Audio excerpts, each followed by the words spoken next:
Good morning. It's Wednesday morning and my husband and I are going out the door to go to our local co-op, which is in just between where I live and the next town south of us.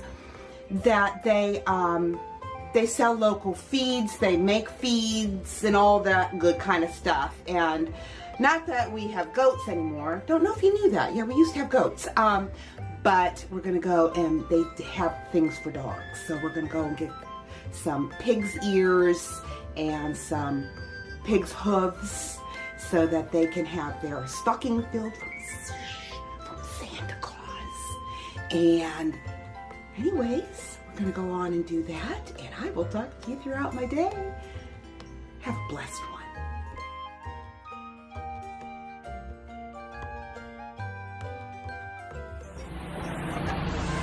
Well, here we are. This is the co-op. And that's where they put the grains. And yeah, so it's just the Erie Crawford County Co-op. I'm just gonna go in and we're gonna get some pig's ears. And in case you don't know what pig's ears look like, they're just dried pig's ears. And then this is the hoofs. So I got ears for my dogs, my son's dog, and my daughter's dog, and then I got them each a pig's hoof.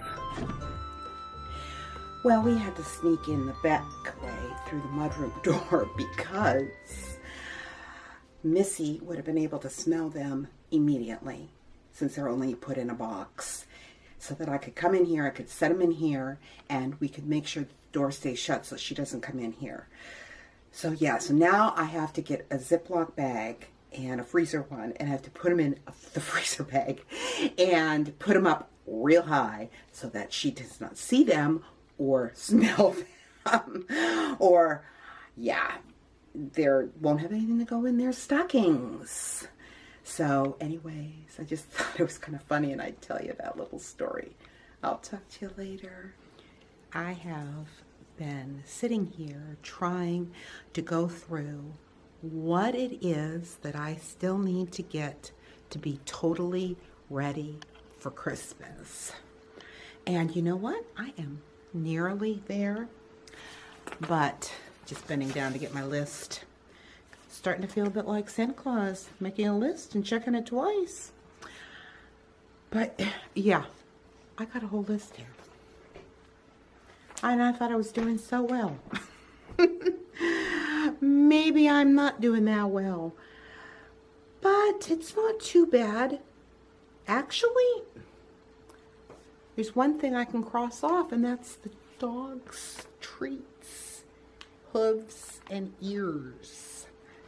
So I can cross that off, but still need to get to the grocery store because there's some little things that I didn't realize I needed. And one of them is called whole allspice. You know what? I didn't even know allspice came whole. I had to actually go on and Google that. And it's about the size of a dried up pea. That's what it looked like to me. It's about that size, just a little round thing.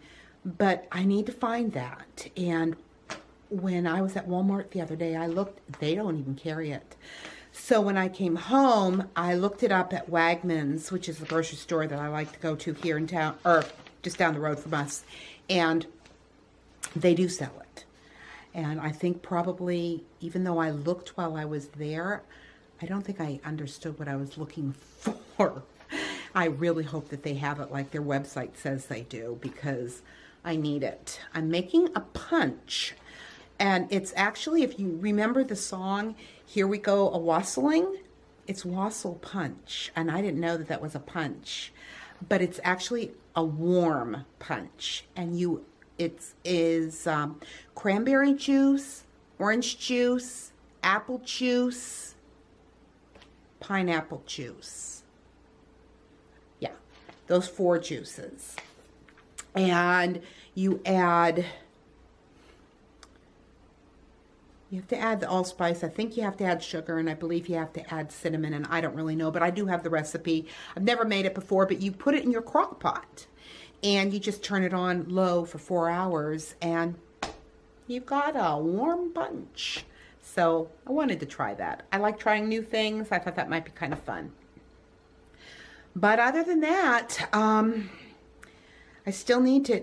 I need to buy some fresh spinach because we're going to have a spinach salad that and dried cranberries. You make the dressing, and it's a warm dressing, and you put it over the fresh spinach. And so yeah, I still need to get that. I didn't buy that when I was at the store because I thought at that point Christmas was still a whole week away, and I really would rather the spinach be really fresh, so I waited on that. So I still need to do that. I'll probably go out and do that tomorrow morning, and I think then I'm going to be done. Yay! So yeah, that's where I'm at. So I am actually editing my vlog. I am so behind. It is yesterday's vlog. I should have already had it up, but I've just been behind totally. And it doesn't help that my internet is just really, I don't know what's happened here the last few weeks, but it is just not good at all. They said they fixed the phone lines, and you know what? I do not hear that hum. But the internet, it is so slow. And it's not just like my computer. It's my husband's computer.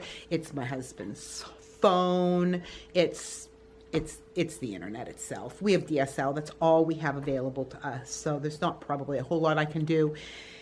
And if it continues on for much longer, I will call up Verizon and say, you know, I think something's wrong with the internet because it's too slow. And so, yeah, I'm rambling, am I not?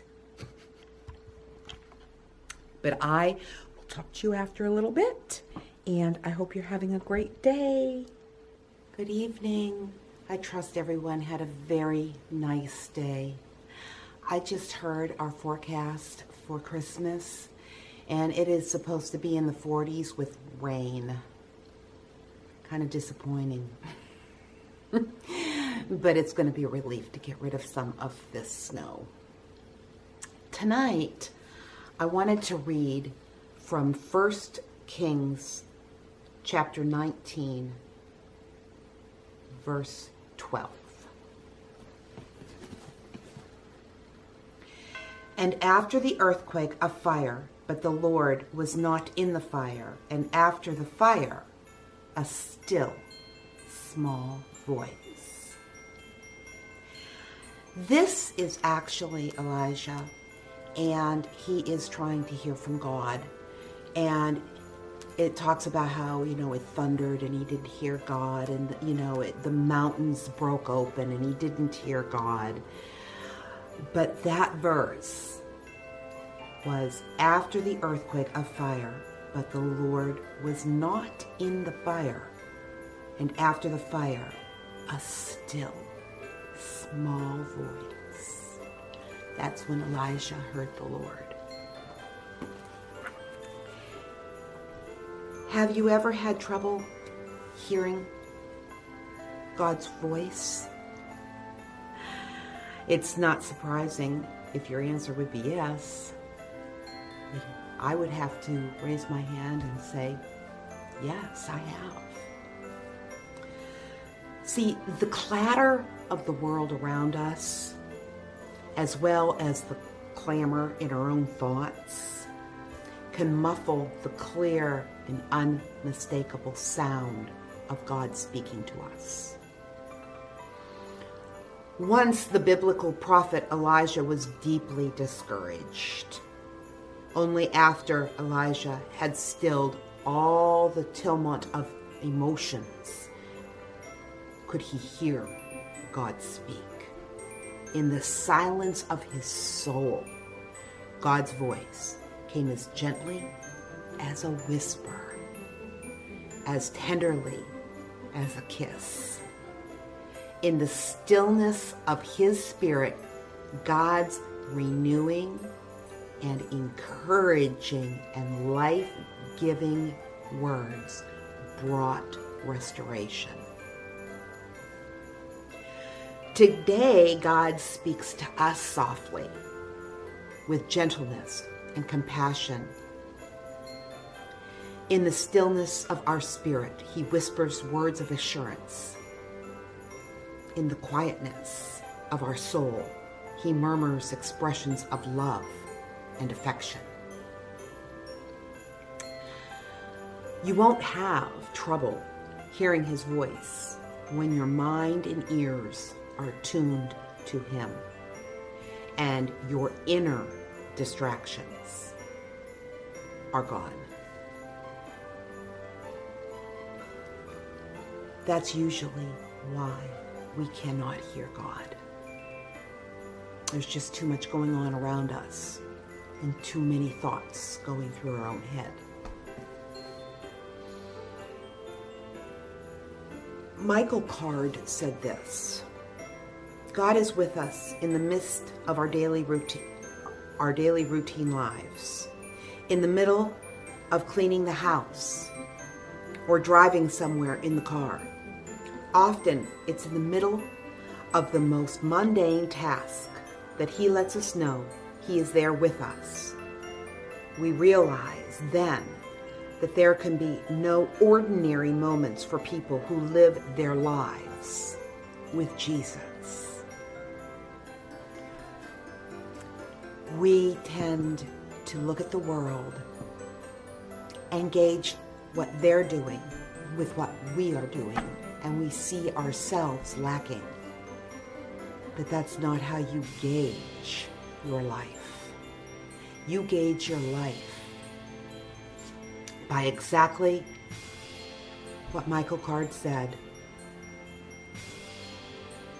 For the people who live ordinary lives, but their lives are lived with Jesus. And I'll leave you with that thought. And remember, life happens, so let's enjoy it.